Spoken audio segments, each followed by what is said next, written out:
Hey folks, it's the 11th. It's the new moon, 11th of January that is, and we're here with the little birds.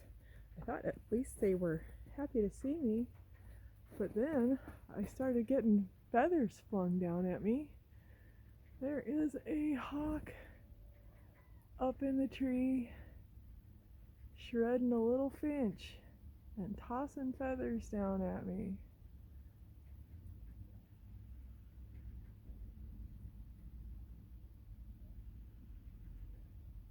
Can't see him too good, but he's there. Can't dial in much more. Can't hold it still.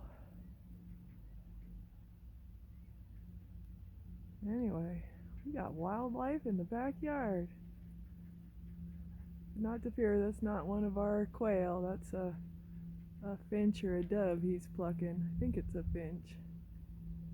The dove would be about the size of him. He's not a very big hawk. Just a little guy, really. Alright, everybody. We're going to go in and refresh the little birds. And make a little video. Looks like they're ready. See you in a few. Tune back later.